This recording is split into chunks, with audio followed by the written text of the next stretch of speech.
सम्मानित साथियों, ये वीडियो लगभग 10 मिनट की होगी और ये वीडियो भारत के दशा और दिशा दोनों को निर्धारित करेगी। साथियों, मैं ये चाहता हूँ कि ये वीडियो पहुँच जाए किसान आंदोलन के जो शीर्ष के नेता हैं उन तक, और देश के वो शासक वर्ग जो इस देश पर शासन करता आया है और करता रहेगा। मेरा नाम संदीप शास्त्री है। मैं हरियाणा के एक दलित परिवार से संबंधित रखता हूँ और अभी दिल्ली में रहते हैं। पिछले 7 महीने से किसान आंदोलन में सक्रिय रहा हूँ और अभी भी आगे भी रहना चाहता हूँ। मेरे साथियों, मैं ये चाहता हूँ कि अब इस देश में व्यवस्था परिवर्तन होनी चाहिए। व्यवस्था परिवर्तन जिससे कि समानता की भावना पैदा हो। किसान आंदोलन में लगभग हमने 7 महीने लगाए, जो एक एक्सरसाइज थी। अब किसान आंदोलन के नेता अलग अलग बयान दे रहे हैं या फिर सलाह मांग रहे हैं कि किस प्रकार से हम लोग आंदोलन को आगे बढ़ाएं। मैं आपको बता देना चाहता हूं साथी कि जो शीर्ष के नेता हैं किसान आंदोलन के, कि इस आंदोलन को अगर कोई नेता ये मानता है कि ये आंदोलन केवल किसी नेता के अधीन है या किसी नेता के कारण चल रहा है, तो वो अपनी गलतफहमी दिमाग से निकालकर अलग रखते हैं, क्योंकि इसके लिए कोई तीसरी पावर शक्ति है जो काम कर रही है। अन्यथा इतना बड़ा आंदोलन पैदा होना सबके बस की बात नहीं है। ऐसे आंदोलन तो होते ही रहते हैं, लेकिन इतना विशाल आंदोलन पैदा होना और इतना बड़ा, जब से मानव सभ्यता अस्तित्व में आई तब से लेकर आज तक का सबसे बड़ा आंदोलन।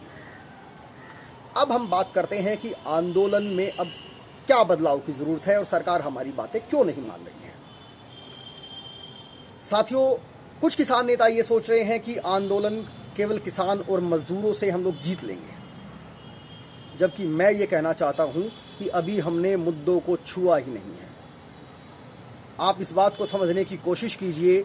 कुछ नेता ये कहते हैं कि ये व्यवस्था बदलेगा, लेकिन उन नेताओं के पास, एक भी नेता के पास जवाब नहीं है कि ये कैसे व्यवस्था बदलेगा।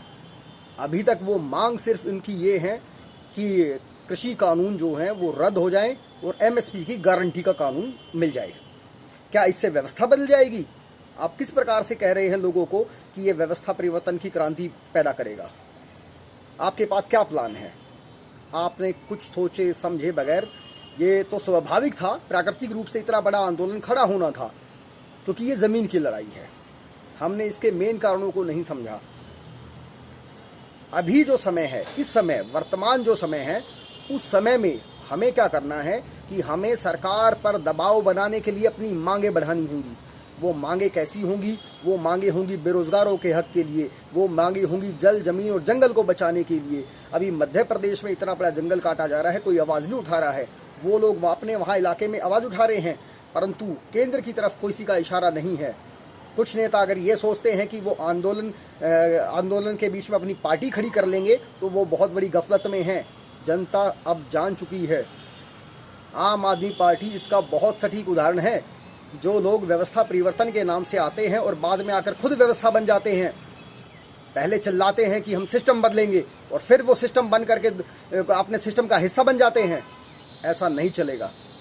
अब जो है हमें मांगे बढ़ानी होगी ताकि और लोगों को जोड़ा जाए।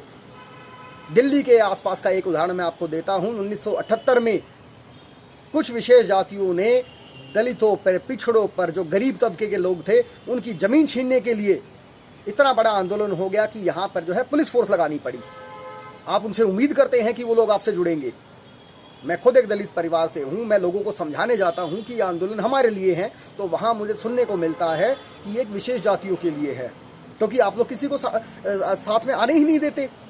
आप रखना चाहते हैं पीछे, और जबकि हम बात करते हैं समानता की। और जब तक समानता की बात नहीं होगी, ये सरकार तभी तो आपसे डर नहीं रही है, क्योंकि उनको पता है ये जातियों में, धर्मों में, वर्गों में, लिंगों में बटे हुए लोग हैं।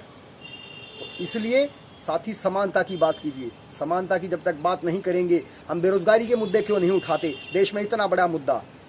हम भूमिहीनों की बात क्यों नहीं करते कि सरकार द्वारा आवंटित जितनी भी भूमि है उनको जो है उनका मालिकाना हक दिया जाएगा, वो 40 साल से कब्जे में है। हम जंगलों की बात क्यों नहीं करते? हम जमीन की बात क्यों नहीं करते? हम वकीलों की बात क्यों नहीं करते? हम अपनी न्याय प्रणाली पर सवाल क्यों नहीं उठाते? क्यों इस देश में 20-20 साल तक कोर्ट केस चलते हैं? हम क्यों सवाल नहीं उठाते कि प्रधानमंत्री एक पार्टी विशेष का है या वो देश का प्रधानमंत्री है? हम जब इस प्रकार के सवाल उठाना शुरू करेंगे तो व्यवस्था बदलेगी। अन्यथा अगर आपको ये वहम है कि आप जो है इलेक्शन लड़ लेंगे और इलेक्शन जीत जाएंगे, तो आप गफलत में हैं साथी। मैं आपको चेता देना चाहता हूँ। और आंदोलन किसी के बाप की बपोती नहीं है। और कोई नेता अगर ये सोच रहा है कि उसके बाप दादा को ये सरकारें और ये व्यवस्था किसान रतन की उपाधि दे देंगी, तो ऐसा संभव नहीं है। मैं जहाँ बात कर रहा हूँ उसे सब लोग परिचित हैं। उन लोगों से सावधान रहिए, क्योंकि वो आंदोलन के बीच में मध्यस्थता करने आए हैं, ना कि वो आंदोलन से उसका कोई लेना देना है। मेरे पास एक गज भी ज़मीन नहीं है। मैं अपनी सारी संपदा लगा करके इस आंदोलन में रुका हुआ हूँ। और मुझे, क्योंकि मैं ये जानता हूँ कि आने वाला समय व्यवस्था परिवर्तन का है। अंग्रेज भाग गए तो क्या हुआ? सत्ता गोरों के बीच में, गोरे चले गए तो भूरों के पास आ गई। सत्ता गई कहाँ? हम ऐसे व्यापक सवाल नहीं उठाएंगे, क्योंकि हमें सिस्टम का हिस्सा बनना है। उस सिस्टम का हिस्सा जो बनेगा वो सिस्टम बदलेगा नहीं। हम आवाज़ उठाते रहते हैं, चिल्लाते रहते हैं। लोग आपका इंतज़ार करेंगे, जैसे आज हम नेताओं का इंतज़ार कर रहे हैं। और किसी भाई को अगर ये गफलत है तो केवल 10 विधायकों की एक पार्टी जेजेपी, आप उसका समर्थन वापस नहीं दिलवा रहे हैं। आप फ्री की एक्सरसाइज कर रहे हैं, कभी टोहाना में, कभी सिरसा में, कभी जींद में, कभी इधर कभी उधर। ये बेवकूफ़ी भरे कदम उठाना बंद कर दीजिए। आंदोलन को केंद्रीकरण कीजिए, आंदोलन में मुद्दे बढ़ाइए। आप क्यों कुछ लोग ही एकमात्र नेता बनना चाहते हैं? अगर आप इस प्रकार की गफलत में हैं तो आप नुकसान खाएंगे। और आप, ये देश और ये जनता आपको माफ़ नहीं करेगी, क्योंकि पूरे संसार की नज़र है इस आंदोलन के ऊपर। कुछ भी कह के खड़े हो जाते हैं, ऐसा नहीं चलेगा। आपको करना पड़ेगा। मैं गुस्सा सिर्फ इस बात से हूँ कि व्यवस्था परिवर्तन की हम आवाज़ क्यों नहीं उठा रहे हैं। क्या अगली एक नस्ल और खड़ी होगी क्या, कि वो भी अपनी ज़िंदगी ऐसे घिसी पिटी व्यवस्था में ही गुजारती रहेगी? कब तक हम करेंगे? आने वाली नस्लों के ऊपर ये बोझ डाल देंगे क्या? जब इतना बड़ा विशाल आंदोलन खड़ा हुआ है, इसलिए लोग आपसे जुड़ नहीं रहे हैं। मेन कारण ये है, और कोई बताने की हिम्मत नहीं करता तो वो आपका चमचा है। मैं आपसे डरता नहीं हूँ साहब, मैं बिल्कुल नहीं डरता। और ना मैं ये चाहता कि मेरे पीछे भीड़ है, मैं देख लूँगा, कुछ नहीं है। अपने माँ बाप के यहाँ से, अपनी बिरादरी से एकमात्र मैं आदमी था, और मैं अपनी बिरादरी का प्रतिनिधित्व कर रहा था इस बात को लेकर के, स्टार्टिंग से लेकर अभी तक। लेकिन आप मुद्दों को बढ़ाइए, आप मांगे बढ़ाते क्यों नहीं हैं? मैं संदीप शास्त्री इस बात को कहता हूं कि मैं 7 दिन के अंदर इस सरकार को झुका करके दिखा दूंगा। आप 7 महीने बैठे हैं, 7 महीने और बैठे रहिए। जब आपको मेरी आवश्यकता हो तो मुझे बुला लीजिएगा, वरना मैं समाज के लिए, आंदोलन के लिए जी जान से, तन मन धन से काम करता रहा हूं और करता रहूंगा, क्योंकि इस आंदोलन के प्रति मेरी सच्ची निष्ठा है, सच्ची श्रद्धा है। मिलेंगे तो लंबी बात करेंगे, आपके पास मिलने का समय नहीं है। हम लोग जो बड़े नेता बने घूम रहे हैं, आते हैं, हाथ हिला के चले जाते हैं। अरे भाई, मैं तेरा हाथ देखना नहीं चाहता, मैं जीतना चाहता हूँ आंदोलन। कोई आपके हाथ के बिसर नहीं बैठा है। हम तो नेताओं से पहले दुखी थे, अब एक नए नेता और पैदा कर दिए हमने। हम नेता पैदा करने नहीं आए हैं, पहले व्यवस्था बदलेंगे, ताकि कोई भी आदमी आएगा उस सिस्टम के बाद। ये आपको क्या लगता है, कांग्रेस आ जाएगी तो कुछ हो जाएगा? आपको क्या लगता है जेजेपी आ जाएगी कुछ हो जाएगा, या इनेलो आ जाएगी तो कुछ हो जाएगा? किसी भी पार्टी में इतनी ताकत नहीं है कि वो किसी इस व्यवस्था को चेंज कर सके। हमें बल्कि इस भारत के लोगों को भारत बनाना होगा। ये विशाल भारत है, बहुत बड़ा भारत है, ये आपकी कल्पना से दूर है। ये अगर ताकत है तो आइए साथ दीजिए, आइए आगे बढ़ते हैं, मिलकर साथ करेंगे। और मैं तो डर निकालना चाहता हूं कम से कम अपने बाप के मन से। जिस दिन मेरे बाप के मन के अंदर से ये डर निकल गया ना कि ये शोषण करने वाली जातियां हैं, आप समानता की बात क्यों नहीं करते हैं?